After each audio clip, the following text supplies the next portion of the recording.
ಎಲ್ಲ ಅಂತೆ ಕಮ್ಮಿ ಮಾಡಿದೆ ನೋಡು. ಈ ಮನೆ ಪದ್ದೆ ತಿಕ್ಕಿದಾನೆ ಪುಣ್ಯ. ಇವನು ಉಂಟಲ್ಲ ಕಳ್ಳ, ಇವನದ್ದು ಇದು ಫೇವ್ರೆಟ್. ಶುಭೋದಯ ಎಲ್ಲರಿಗೂ, ಹೇಗಿದ್ದೀರಾ ಎಲ್ಲರೂ? ನಾನಂತೂ ಸೂಪರ್ ಆಗಿದ್ದೇನೆ. ಇವತ್ತು ಒಂದು ಫನ್ನಿ ಇನ್ಸಿಡೆನ್ಸ್ ನಿಮ್ಮ ಜೊತೆ ಹೇಳುವುದಾದರೆ, ನನಗೆ ಚಿಕ್ಕ ವಯಸ್ಸಿಂದಲೂ ಸಿಂಗ್ ಮಾಡಬೇಕು ಅಂತ ತುಂಬ ಆಸೆ ಇತ್ತು. ಆದರೆ ಎಂತ ಮಾಡೋದು ಅಂತ ಗೊತ್ತಿರಲಿಲ್ಲ. ಅಪ್ಪ ಉಂಟಲ್ಲ ನಮ್ಮದು, ಸಂಜೆ ಸ್ವಲ್ಪ ಮದ್ದು ತಗೊಳ್ತಿದ್ರು ಆಯಿತಾ. ಆಮೇಲೆ ಅವ್ರದ್ದು ಜೋಶೇ ಬೇರೆ. ಅವರು ನಮಗೆ ಟ್ರೈನಿಂಗ್ ಹೇಗೆ ಮಾಡಿಸ್ತಾ ಇದ್ರು ಅಂತ ಹೇಳಿದರೆ, ಸ್ವಲ್ಪ ಮದ್ದು ತಗೊಂಡ್ಮೇಲೆ 4 ಜನ ನಮ್ಮನ್ನ ಅಕ್ಕ ತಂಗಿ ಎಲ್ಲ ಇದ್ದ, ನಾನು ಲಾಸ್ಟ್ ಒನ್. ಸೊ ನಿಲ್ಲಿಸೋದು, ಫಸ್ಟ್ ನೀನು ಹಾಡು ಅಂತ ಹೇಳುದು. ಅವ್ರು ಹೇಳುದು ಓಕೆ ಚೆನ್ನಾಗಿ ಆಡ್ತೀಯಾ, ನೆಕ್ಸ್ಟ್ ನೀನು ಹಾಡು ಅಂತ ಹೇಳುದು. ಅವರ ಹತ್ರ ಅಣ್ಣನ ಹತ್ರ ಆಡಿಸೋದು, ನೆಕ್ಸ್ಟ್ ನನ್ನ ಅಕ್ಕನ ಹತ್ರ ಆಡಿಸೋದು, ನೀನು ಹಾಡು. ಲಾಸ್ಟಿಗೆ ನಾನು ಆಡ್ತೇವೆ, ನಿಂದು ಸ್ವರ ಒಳ್ಳೇದುಂಟು, ನೀನು ಒಳ್ಳೇದು ಆಡ್ತಿ, ಎಂತ ಅಪ್ರಿಷಿಯೇಟ್ ಮಾಡೋದು. ನನ್ನ ಅಣ್ಣನಿಗೆ ಹೇಳುದು, ನನ್ನ ಅಣ್ಣನಿಗೆಲ್ಲ ನೀನು ಎಂಥದ್ದು ಆಡೋದು, ನೀನು ಕಾಗೆ ಕಾಗೆ ಹಾಗೆ ಆಡ್ತಿ ಅಂತ. ನಾನು ಈಗ ಕೂಡ ಅವನು ಈಗ ವಿಡಿಯೋ ನೋಡಿದರೆ ಹೇಳ್ತಾನೆ ಹಾಗೆ. ಈಗ ಅಪ್ಪ ನಮ್ಮ ಜೊತೆ ಇಲ್ಲ, ಅವರು ತೀರಿ ಹೋಗಿ 3 ವರ್ಷ ಆಯಿತು. 2023 ಅವರು ತೀರಿ ಹೋದರು. ಇದೆಲ್ಲ ನೆನಪು ಉಂಟಲ್ಲ ನನಗೆ ತುಂಬ ಒಂದು ನೆನೆಸುವಾಗ ಎಲ್ಲ ಖುಷಿ ಆಗೋದು ಇದೆಲ್ಲ ಮೆಮೊರೀಸ್. ಯಾಕಂದರೆ ಅದೊಂದು ಪ್ರಾಪರ್ ಟ್ರೈನಿಂಗ್ ಒಂದು ಆಗಿರ್ಬೋದು. ಅವರು ಸ್ವಲ್ಪ ಅಂದರೆ ಇದು ಮದ್ದು ತೊಗೊಂಡಾದಮೇಲೆ ನಮಗೆ ಟ್ರೈನ್ ಮಾಡ್ತಾಯಿದ್ರು. ಆದರೆ ಟ್ರೈನಿಂಗ್ ಮಾಡುವ ಮೆಥಡ್ ಉಂಟಲ್ಲ, ನಮಗೆ ಯಾವುದೇ ಈಗ ಬೇರೆಯವರು ಸ್ಟೇಜ್ ಕೊಡಬೇಕಾಗಿಲ್ಲ. ಅಪ್ಪನ ಎದುರಲ್ಲಿ ಹಾಡೋದಂದರೆ ನಾನು ಹೇಳ್ತೇನೆ, ಮದುವೆ ಆಗೋ ತನಕಲ್ಲೂ ನಾನು MC ಮಾಡಬೇಕಾದ್ರೆ ಸಿಂಗಿಂಗು, ಈಗ ನಾನು ಸ್ಟೇಜಲ್ಲಿ ಎಲ್ಲ ಆಳ್ವಾಸ್ ನುಡಿಸಿಯಲ್ಲಿ ಬ್ಯಾರಿ ನುಡಿಸಲಿ ಆಗಿರ್ಬೋದು, ನನಗೆ ತುಂಬ ಅವಕಾಶ ಸಿಕ್ಕಿತು. ಆದರೆ ನಾನು ಎಂತ ಮಾಡ್ತಾ ಇದ್ರೆ ಅಂತ ಹೇಳಿದರೆ, ನನ್ನ ಅಪ್ಪರ ಎದುರಲ್ಲಿ ನನಗೆ ಯಾವಾಗಲೂ MC ಮಾಡಲಿಕ್ಕಿತ್ತು. ಅವರು ಸರಿಯಾಗಿದೆ, ನೀನು ಸರಿಯಾಗಿ ಹೇಳ್ತಿ ಅಂತ ಹೇಳಿದರೆ ಮಾತ್ರ ಅದು ಪಾಸ್, ಇಲ್ಲಾಂದರೆ ಇನ್ನೂ ಕೂಡ ಪ್ರಾಕ್ಟೀಸ್ ಮಾಡಲಿಕ್ಕಿತ್ತು. ಅವರ ಎದುರಲ್ಲಿ ಒಂದು ಏನಾದರೂ ಪ್ರಾಕ್ಟೀಸ್ ಮಾಡೋದು ಅಂತ ಹೇಳಿದರೆ ಅವರಿಗೆ ಕೂಡ ಏನು ಗೊತ್ತಿಲ್ಲ. ನಾನೇ ಪ್ರಾಕ್ಟೀಸ್ ಮಾಡೋದು, ನಾನೇ ಸಿಂಗಿಂಗ್ ಮಾಡೋದು, ಎಲ್ಲ ಮಾಡೋದು. ಆದರೂ ಕೂಡ ಅಪ್ಪನ ಎದುರಲ್ಲಿ ಅವರೊಂದು ಕೇಳಿಸ್ಕೊಳ್ತಾರೆ ಅನ್ನೋ ಒಂದು ಇದಿರತ್ತಲ್ವಾ, ಏನು ಅದು ಅಪ್ಪ ಕೇಳಿಸ್ಕೊಂಡ್ರೆ ಅಪ್ಪ ಸರಿ ಇದೆ, ಅಪ್ಪ ಸರಿ ಇದೆಯಾ ಅಂತ ಹೇಳಿದರೆ, ಅವರು ನಾನು ತಪ್ಪಾಗಿ ಹೇಳಿದ್ರು ಅದು ನೀನು ಸರಿ ಇದೆ ಅಂತಲೇ ಹೇಳೋದು. ನನಗೆ ಗೊತ್ತುಂಟು ಅದು. ಅವರೊಬ್ಬರು ಮಾತ್ರ ನನಗೆ ಯಾವಾಗಲೂ ಸಪೋರ್ಟ್ ಮಾಡೋದು. ನಾನು ತಪ್ಪಿದ್ರೂ ಸರಿ ಅಂತಲೇ ವಾದ ಮಾಡುವವರು ಯಾರಾದರೂ ಒಬ್ಬರು ಇದ್ದಾರೆ ಅಂತ ಹೇಳಿದರೆ ಅದು ನನ್ನ ತಂದೆ ಮಾತ್ರ. ಯಾಕಂದರೆ ನನ್ನನ್ನು ಯಾವಾಗಲೂ ಬಿಟ್ಕೊಡ್ತಿರ್ಲಿಲ್ಲ ಅವರು.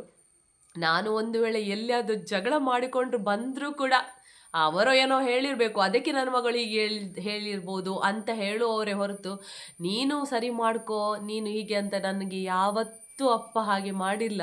ಯಾವಾಗಲೂ ಏನಂತ ಹೇಳಿದರೆ, ನಾನಿವತ್ತು ಸಿಂಗಿಂಗ್ ಅಲ್ಲಿ ಬಂದು ನಾನು ಏನಾದರೂ ಸ್ವಲ್ಪ ಆದರೂ ಹೆಸರು ಮಾಡಿದ್ದೇನೆ ಅಂತ ಹೇಳಿದರೆ ಅದಕ್ಕೆ ಫುಲ್ ಕ್ರೆಡಿಟ್ ನನ್ನ ಅಪ್ಪನಿಗೆ ಕೊಡ್ತೇನೆ. ಯಾಕಂದರೆ ಅಪ್ಪ ನನ್ನನ್ನು ಉಂಟಲ್ಲ ಸುಮ್ಮನೆ ಕೂತ್ಕೊಳ್ಳಿಗೆ ಬಿಡ್ತಾ ಇರಲಿಲ್ಲ. ಆಮೇಲೆ ಏನು ಅಂತ ಹೇಳಿದರೆ, ನನಗೆ ಅಂದರೆ ಸಿಂಗ್ ಮಾಡಬೇಕಲ್ವಾ. ಮತ್ತು ಏನು ಅಂತ ಹೇಳಿದರೆ, ನಾನು 3ನೇ ಕ್ಲಾಸಲ್ಲಿ ಇದ್ದೆ. ನಮ್ಮ ಶಾಲೆಯಲ್ಲಿ ಇದು ಪೆಟ್ರಿಯೋಟಿಕ್ ಸಾಂಗ್ ಇದು ಕಾಂಪಿಟೇಷನ್ ಇತ್ತಾಯ್ತಾ. ಇದು ದೇಶಭಕ್ತಿ ಗೀತೆ ಹಾಡಲಿಕ್ಕೆ.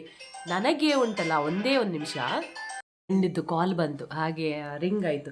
ಓಕೆ, ಕಂಟಿನ್ಯೂ ಮಾಡೋಣ. ಏನಂತ ಹೇಳಿದರೆ, 3ನೇ ಕ್ಲಾಸಲ್ಲಿರುವಾಗ ದೇಶಭಕ್ತಿ ಗೀತೆಯ ಕಾಂಪಿಟೇಷನ್ ಇತ್ತು.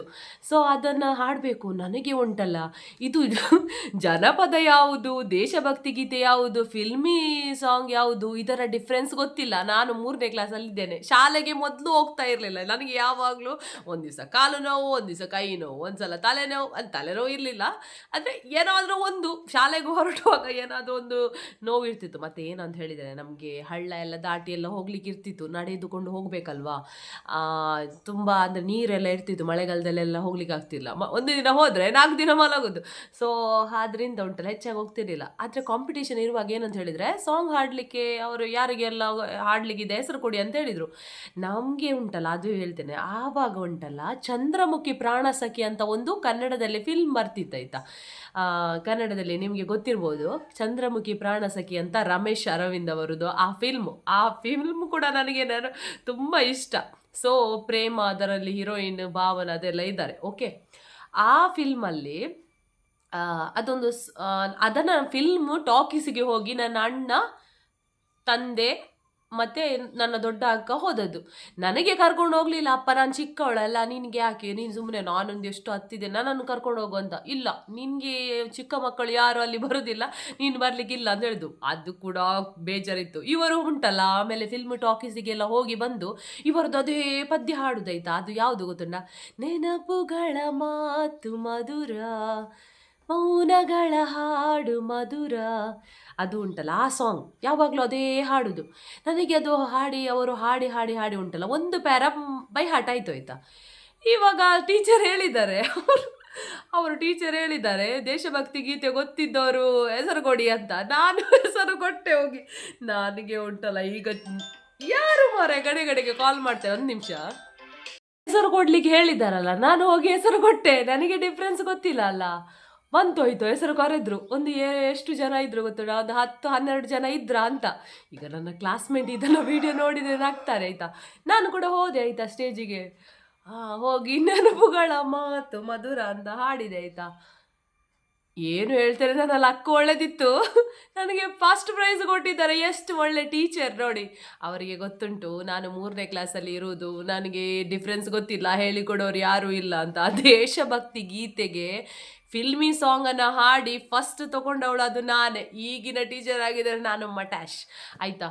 ನನಗೆ ಫಸ್ಟ್ ಪ್ರೈಸ್ ಸಿಕ್ಕಿತು. ಅಲ್ಲಿಂದ ನನ್ನ ಜರ್ನಿ ಚೇಂಜ್ ಆಯಿತು. ಯಾಕಂದರೆ ಆ ಒಂದು ಒಳ್ಳೆ ಟೀಚರ್ ಆಗಿರೋದ್ರಿಂದ ಮಾತ್ರ ನನಗೆ ಅಲ್ಲಿ ಫಸ್ಟ್ ಪ್ರೈಸ್ ಕೂಡ ಸಿಕ್ಕಿತು. ಆಮೇಲೆ ನನ್ನನ್ನು ಗುರುತಿಸಿ ಅವರು, ನಾನು ಹೇಳ್ತೇನೆ ಸಿಸ್ಟರ್ ಅವರ ಫ್ರೆಫಿಲ್ಡಾ ಅನಿಸುತ್ತೆ ನನಗೆ ನಿಜವಾಗ್ಲೂ ನೆನಪಿಲ್ಲ. ಮತ್ತು 2-3 ಇದ್ದರು ಜಡ್ಜಸ್ಸಲ್ಲಿ ಕೂತವರು ಯಾರು ಅಂತ ಗೊತ್ತಿಲ್ಲ.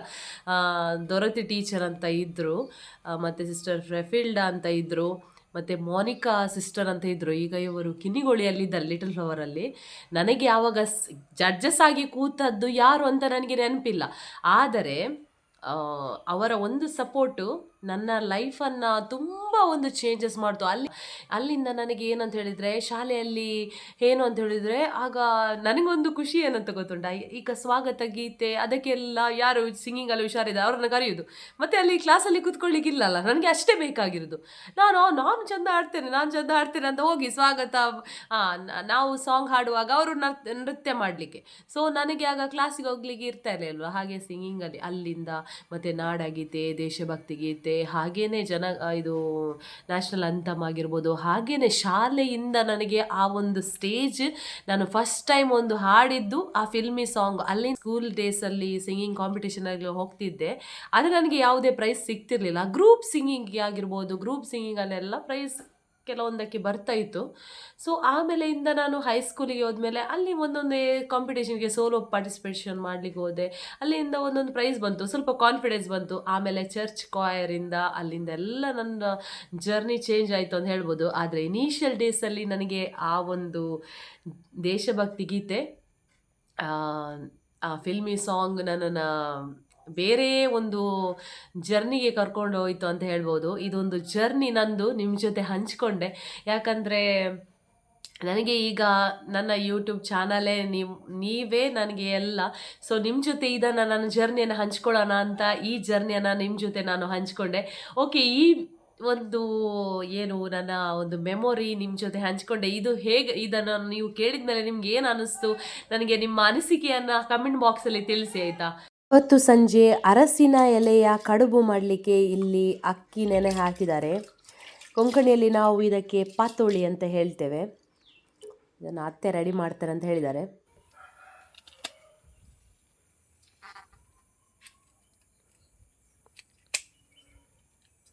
ನಾನುಂಟಲ್ಲ ಇದಕ್ಕೆ ಕೂಡ ಇದೇ ಎಲೆ ಅಂತ ಅನ್ಕೊಂಡೆ, ಆದರೆ ಇದು ಬೇರೆನೆ ಆಯ್ತಾ. ನೀ ಸೇಮ್ ದಿಸ್ತ ಮಗ ಅಂತೂ വെള്ളിയാഴ്ച വെള്ളൊക്കെ ದುಬ್ಬೈ ಒಂದು ಪತ್ತೊಳಗಲಿ ಅನ್ನಿಲ್ಲ ಅಡ್ಲೆ ಬೇರೆನೆ ಕೋಡು ಅಲ್ಲ. ಕಾಟ್ ಜಿಂಜರ್ ಇದ್ದು, ಇದು ಕಾಟ್ ಜಿಂಜರ್ ಇದ್ದಾಯ್ತಾ. ಇದು ನೋಡಿ, ನೋಡ್ಲಿಕ್ಕೆ ಒಂದೇ ತರ ಕಾಣ್ತದೆ. ಇದಕ್ಕೆ ಡಿಫ್ರೆನ್ಸ್ ಎಂತ ಉಂಟು ನೋಡಿ. ಇದು ತೆಗೆಯುವಾಗಲೇ ಗೊತ್ತಾಗ್ತದೆ ಎಂತ ಪರಿಮಳ. ಇದಕ್ಕೆ ಎಂತ ಪರಿಮಳ ಇಲ್ಲ. ನಾನು ಇದೇ ಅಂತ ಅನ್ಕೊಂಡೆ ಆಯ್ತಾ. ಮತ್ತೆ ಅತ್ತೆ ಹೇಳಿದ್ರು ಇದು ಬೇರೆ ಅಂತ. ಇದರಲ್ಲಿ ಬೇರೆ ಬೇರೆ ಎಲೆದ್ದು ಉಂಟು. ಯಾವುದು ಗೊತ್ತುಂಟಾ, ಇದು ಮೇಲೆಗಡೆ ಕಾಣ್ತಾ ಉಂಟಲ್ಲ, ಇದು ಬಾಳೆ ಎಲೆಯಲ್ಲಿ. ಅದರಲ್ಲಿ ಉಂಟಲ್ಲ, ನನ್ನ ಹಸ್ಬೆಂಡ್ ಅವರು ಸ್ವೀಟ್ ಜಾಸ್ತಿ ತಿನ್ನಲಿಲ್ಲ, ಅದಕ್ಕಾಗಿ ಅವರಿಗೆ ತೆಂಗಿನ ತುರಿ ಹಾಕಿದ್ದು ಮಾತ್ರ. ಮತ್ತೆ ಅರಸಿನ ಎಲೆದು ಕೂಡ ಉಂಟು. ಇಲ್ಲಿ ನೋಡಿ, ಇದಕ್ಕೆ ಕೊಂಕಣಿಯಲ್ಲಿ ಪಾತೋಳಿ ಅಂತ ಹೇಳ್ತಾರೆ. ವಾವ್, ಅಬ್ಬಾ ಹೋಯ್ತು ನನ್ನ ಕೈ ಹೋಯ್ತು.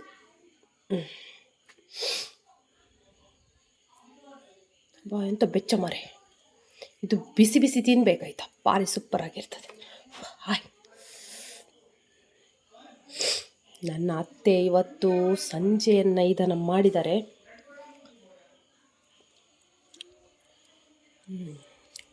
ಸಖತ್ ಬೆಚ್ಚ ಇದೆ. ಮತ್ತು ಸೂಪರಾಗಿ ಉಂಟಾಯ್ತಾ.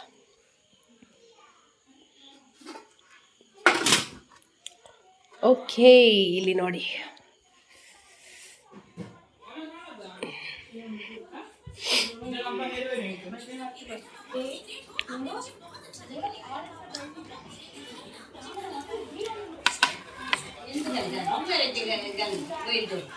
ನನ್ನ ಮೈದುನ ಕುವೈಟಲ್ಲಿ ಇರೋದು, ಇವಾಗ ರಜೆಯಲ್ಲಿ ಬಂದಿದ್ದಾನೆ. ಇವನಿಗೆ ಅಂದರೆ ಪತೋಳಿ ಹೀಗೆ ತಿನ್ನಲಿಕ್ಕೆ ಸಿಗೋದಿಲ್ಲಲ್ಲ, ಭಾರಿ ಇಷ್ಟಪಟ್ಟು ತಿಂತಾ ಇದ್ದಾನೆ. ಚೆನ್ನಾಗಿದೆ ಅಂತ, ಸೂಪರ್ ಅಂತ. ಇದು ನಮ್ಮ ಸೀರಿಯಲ್ ಟೈಮ್ ಆಯಿತಾ, ಎಂಥ ಟಿ ವಿ ಒಳಗೆ ನೂರುದು ಅಂತಿಲ್ಲ. ಬ್ರೈಟ್ ತೋಜುವ ಕಪ್ಪುಲ್ಲ ತೋಜ ಲೈಟ್ ಪಾಡೋಣ ಇಂಚಿಡ್ದ ಲೈಟ್ ಪಾಡ್ಲು ಅಂತೆ ಸರಿ ತೋಜು ಬೆಚ್ಚಂಡು ಬೆಲ್ಲ ಅಂತೆ ಕಮ್ಮಿ ಮಾಡಿದೆ ನೋಡು. ಈ ಮನಿ ಪದ್ದೆ ತಿಕ್ಕಿದ ಪುಣ್ಯ. ಸೂಪರ್ ಉಂಟು ಸೂಪರ್. ಅವು ಎಂಚಲ ಯಾರು ಮ್ಯೂಟ್ ದೀಪು.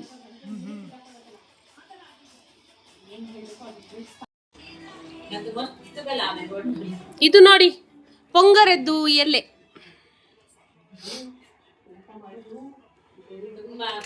ಇದು ಹಳದಿ, ಇದು ಅರಸಿನ ಆಯ್ತಾ, ಇದು ಪೊಂಗರೆ. ಒಂದು ಮಾಯ ಆಯ್ತು. ಇವನು ಉಂಟಲ್ಲ ಕಳ್ಳ, ಇವನದು ಇದು ಫೇವ್ರೆಟ್. ನನ್ನ ವಿಡಿಯೋ ನಿಮ್ಗೆ ಇಷ್ಟ ಆಗ್ತಿದ್ರೆ ನನಗೆ ಒಂದು ಲೈಕ್ ಮಾಡಿ. ಯಾವ ಪ್ಲೇಸಿಂದ ನೀವು ವಿಡಿಯೋ ನೋಡ್ತಾ ಇದ್ದೀರಾ ಕಮೆಂಟ್ ಮೂಲಕ ತಿಳಿಸಿ. ನನ್ನ ಚಾನಲನ್ನು ನೀವು ಸಬ್ಸ್ಕ್ರೈಬ್ ಮಾಡದೆ ನೋಡ್ತಾ ಇದ್ರೆ ಸಬ್ಸ್ಕ್ರೈಬ್ ಮಾಡಿ, ಸಪೋರ್ಟ್ ಮಾಡಿ. ನಾಳಿನ ಒಂದು ವ್ಲಾಗಲ್ಲಿ ಹೊಸ ಒಂದು ವಿಡಿಯೋ ಜೊತೆ ಮತ್ತೆ ಸಿಗ್ತೇನೆ. ಬಾಯ್ ಬಾಯ್, ಟೇಕ್ ಕೇರ್.